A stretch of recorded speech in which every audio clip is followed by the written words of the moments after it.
So you've heard that it takes 10,000 hours to master a skill. And if you're working a job or just building a business on the side, you know that this mythical 10,000 hour number could take, what, years to hit? So I'm here to tell you that's not true. I've gone from making zero last year while working a job and still scrolling Instagram for hours every day to hitting consistent five-figure months with my online business. So rest assured that everything I tell you here isn't outdated advice from 2015.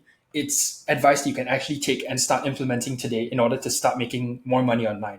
This is what I call the 100-hour rule. It allows you to go from zero, brand new at a skill, to being able to charge a good amount for it, all in just 100 hours of focused work. So you see, I learned about the online business space when I was 17. And no matter what business model I tried, I kept hearing this thing coming up. I kept hearing people saying, oh, you need 10,000 hours of practice in order to truly master something. And because I was 17, I was still studying, and I was honestly a god at procrastination. I didn't want to do that. Like, I just kept putting it off because 10,000 hours felt like a really big deal. So I started to try find shortcuts. My first online business model was growing and flipping Instagram theme pages, where I would every day post a picture of a car, three pictures of cars I found online, post it on Instagram, do a few strategies, and hope that somehow people would pay me a good amount of money for that. But it didn't work out because, there was no skill required behind that, and no one actually wanted that. And so I thought, okay, if I want, if I'm to put in 10,000 hours into a skill, it might as well be something that I enjoy. So turning to my computer, I thought, yes, Minecraft. Let's become a Minecraft YouTuber. So I spent the next 3 years just learning how to grind on Minecraft, and it didn't work out. Not because I didn't spend 10,000 hours on it, because I didn't know the right way to approach it. It first requires you to actually pick a skill. So you might have watched a bunch of YouTube videos from different gurus online, and all of them say that their business model is the best, like print on demand t-shirts, like SMMA, like dropshipping, like Facebook ads. And I'm here to tell you that, honestly, you're overthinking this. All these business models work as long as you work. An example of this would be the Industrial Revolution over 100 years ago. So back then, it was common for farmers to work from essentially sunrise to sunset, just doing backbreaking manual labor out in the hot sun. But then with the Industrial Revolution, there were a rise of factory workers. These were people who would just work under the shelter, work less than the farmers, and still get paid a ton more, simply because not that they were talented, not that they spent 10,000 hours mastering a skill, but because the skills they learned were more necessary during the Industrial Revolution. And now I see that this is happening in the current digital age. We're entering a sort of a digital revolution. I think someone has coined that term, but if not, I'm stealing it. We're entering a digital revolution where there are some timely skills, some digital skills, which companies are willing to pay hundreds, thousands, 10,000s of dollars if someone good can show up at their doorstep and show them how to do it or just help them do it. Some examples of these off the top of my head would be copywriting, ghostwriting, video editing, SMMA, AI. I'll put a list on the screen somewhere here. I'll think it out in my own free time. So if you're interested in any of these, just go Google them, learn tutorials, all that stuff. The point is, once again, that there's no one perfect business model. This isn't a glitch in the matrix. The business model works as long as you get results, as long as you're able to get your clients results, which then begs the question, how do you actually learn the skill? How do you actually get your clients results? And a simple way to do this is honestly just to study people who have done it, go read books, go watch YouTube videos, listen to podcasts, even take courses if you're into that. So back last year, I started learning storytelling as my monetizable skill. So I bought a bunch of books, for example, Storyworthy, this one right here, and The Science of Storytelling by Will Storr, which is this one right here. Besides that, I also went to watch pretty much every single Mr. Beast podcast in existence just to learn how he told stories, as well as YouTube videos from Ryan Trahan, Emma Chamberlain, Casey Neistat, and all these great storytellers I looked up to. And that's one simple way you can do it too. Just go find someone online who is where you want to be and study everything they have to say about learning the craft.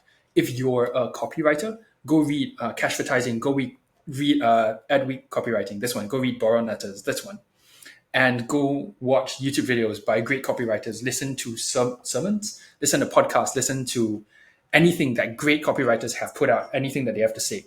If you're a video editor, go watch Finza, go watch Hayden Hillier-Smith, go just study good editing, break it down and try to replicate it yourself. If you're a ghostwriter, go read Online Business of Ghostwriting by Nicholas Cole. Go watch Nicholas Cole, go watch Dickie Bush, go watch Dakota Robertson. Any ghostwriter who you're interested, who has done what you want to do, just go consume every digital bit of information that they've put out there. I also do want to touch on the point about courses, because I've heard a lot of people say, like, why do we even want to take courses when everything out there is free and information on the internet already?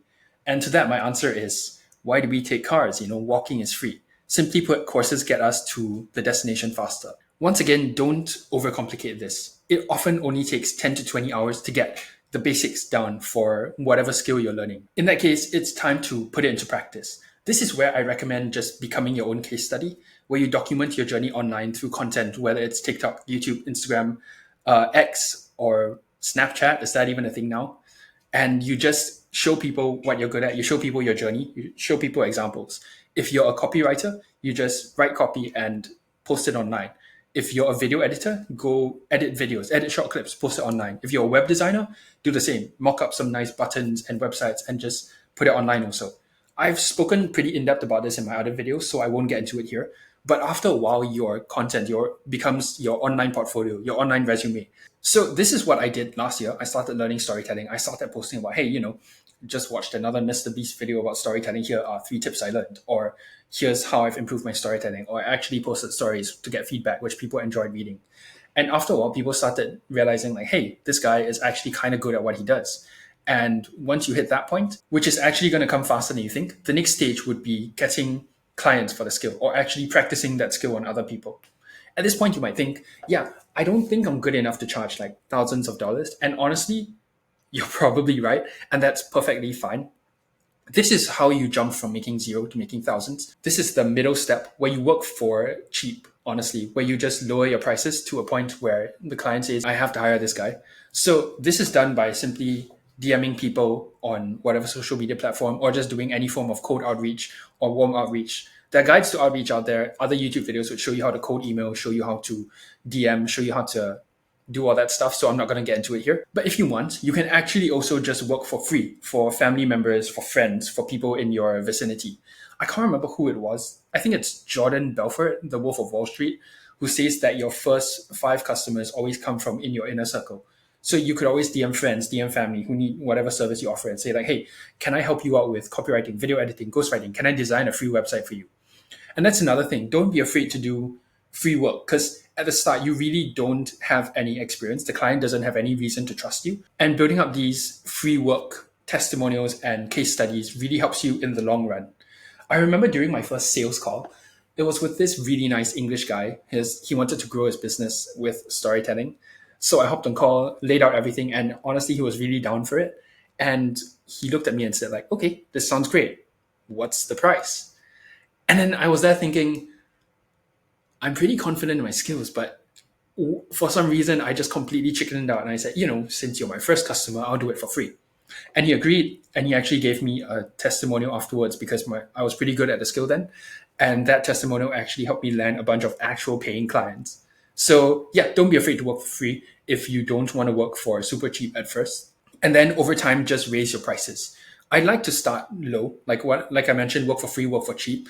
And every couple clients, just add on a bit more money, because at this point you are getting better. You are providing more value to them. So by right, you should charge more. One other mistake people make is they get stuck in the undercharging cycle. They think, oh, I'm not good enough. I don't know when to raise my prices. One way to find out is simply to charge higher.